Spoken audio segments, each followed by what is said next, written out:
What's up, guys? That sweet, sweet dark nectar that we call coffee. But is it good for productivity? Let's jump in. What's up, guys? Lewi here. Yes, today we are talking about the good stuff, coffee. Coffee is something that I consume on a pretty regular basis. I love it. It's funny, I came from Scotland where we drank tea most of the time. When I moved to the States about 15 years ago, I switched over to coffee, and I've never looked back since. Actually, I've become a coffee snob, believe it or not. It's only my one downfall. If you ask my wife, she'll tell you it's my only downfall. But it's gotten to the point where we take trips, and I go and speak at different events and stuff like that. I actually take my own coffee with me with AeroPress, so I'm not subject to the swill that they serve at these things. So let's jump in. Why are we even talking about coffee in the first place? Well, coffee is one of these subjects where everyone talks about it, and I feel like there's like three main categories for people surrounding coffee. And one of these is probably going to be you. The first one is that you just do not like coffee at all. It tastes like poison to you. It's very, very bitter. You can't figure out what the big deal with it is, and that is totally fine. We will never be friends, but again, it's totally fine. Maybe you prefer Monster or an energy drink or something like that. The next scenario is that coffee is just kind of part of your life. You're in this kind of routine and habit that you have with coffee that you maybe even haven't thought about, like the way you're following it along. Maybe it's 2 cups before noon or whatever that looks like, or a certain way that you like to drink it from a frilly-prilly place that you go to. But more importantly, the amount you consume has to continually go up because you become immune to the advantages of it. So maybe when 1 cup would do the trick, maybe that's 2 now. And a lot of us end up in this incremental increase of caffeine consumption. When you're that person as well, a lot of the times you are forgetting the joy of coffee, the rich taste and blend and smells and all the good stuff. Now it's just like, okay, I just need it. It's kind of like ibuprofen if I have a headache. Just take the coffee and get on with your day. And the third scenario is that coffee is a joyful, exuberant part of your daily routine which you cherish. I would fall into this category. I love coffee. I love the way it works. I love measuring out how much I drink of it. I love knowing what it does to me after a certain time of day and, when I need it, why I need it, and all these different things. It really has become part of my life, which I really, really enjoy. Believe it or not, I actually have a folder in my Evernote account which is dedicated to coffee and all the things that I kind of discover with it. I know, I'm a nerd. If you're in this scenario, you will walk 20 minutes to get a good cup of coffee rather than settling for the Starbucks or whatever it is that's right there next to you on the street. I do this if we're on vacation or if I'm in place. Like, I will Google and find a good coffee spot with a pour over, and I'll take an Uber to that place instead of staying at the convention center where I'm speaking at something or whatever, and make sure that I get good coffee. It's that important to me. So you're in one of those 3 scenarios.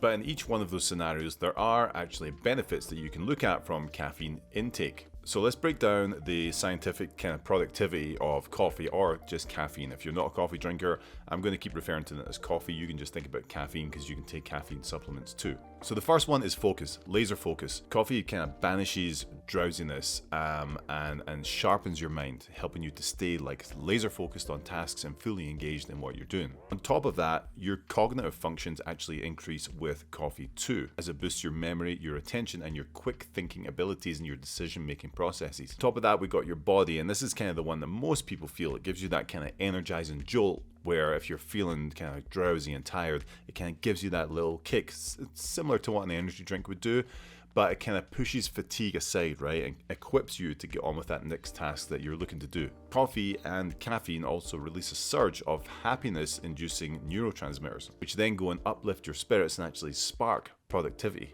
And then the last one, the big one with caffeine, is that it actually increases your endurance, your strength, and your effort that you can actually go ahead and output from your body. So there is a lot of upsides to coffee or caffeine intake in terms of productivity.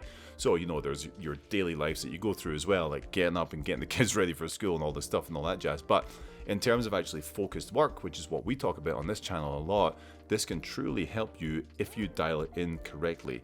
And that's the biggest thing here. You see a lot of people in this kind of karmic loop of they just start drinking coffee as soon as they wake up all the way through to like 5 o'clock, 6 o'clock, and they wonder why they can't sleep, why they're having trouble with this, that, and everything. Well, just like anything, you have to figure out the right windows to take this in, the right circumstances, and when not, you should be intaking caffeine. So I was recently listening to a podcast with Andrew Huberman, the Huberman Lab or whatever it's called, and they were talking about this, and they were talking about 4 things that you really need to watch for with your coffee and caffeine intake. So let's dive in and see how we can get the most out of this rich, delicious, fragrant drink. So the first mistake people make with coffee is to drink it first thing in the morning. I used to do this too.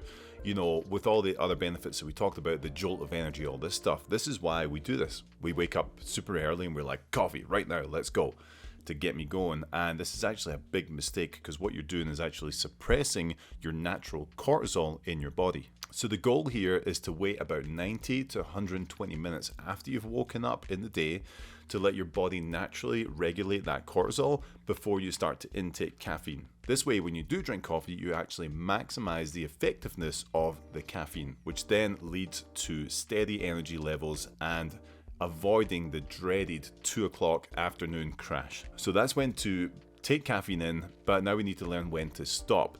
So the biggest thing, again, for productivity, one of the superpowers we've talked about on the channel before, I'll put the video right here, is all about sleep. Sleep is a superpower. Well, a lot of us take caffeine and coffee in too late in the day in order for our body to shut down properly and get a deep REM cycle inside of our sleep. So the goal here is to consume your caffeine at the latest 8 hours before you're going to go to sleep. So I've tested this myself.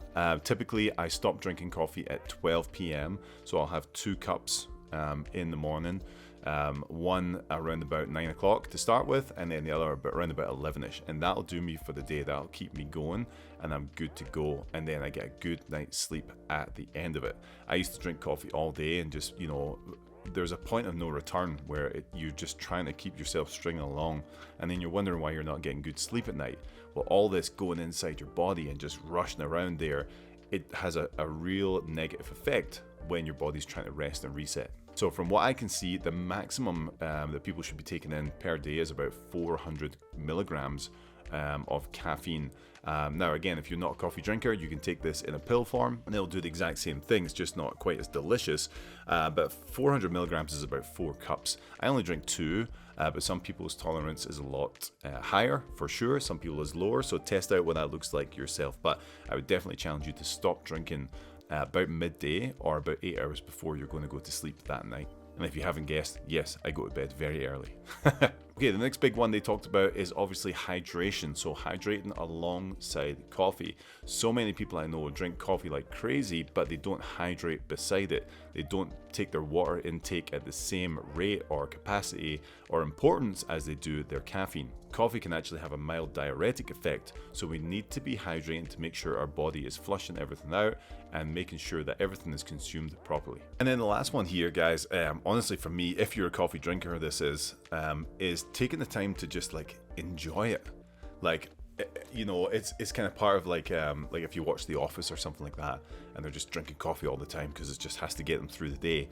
Well, if you stop thinking about it that way and think about it as like this delicious treat you're going to have, you know, a couple of times in the day, and just stop to enjoy it, this act of mindfulness will actually translate into you enjoying something and not using it for the drug that's inside it, and actually just having a nice warm reward to get you going through the rest of the day. And obviously we're big on mindfulness in this channel, so taking time to enjoy anything that you love in life really has a compounding effect on the rest of your day, whether it's all to do with tasks or meeting people or building relationships or whatever that looks like inside the real estate.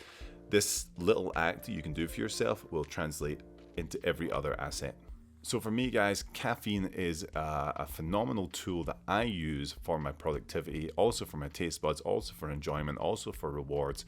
And I use it for a lot of these different things. I don't drink, I don't do a lot of things. So like, I guess caffeine is just something special for me that I can do every day that I'm like, I love this.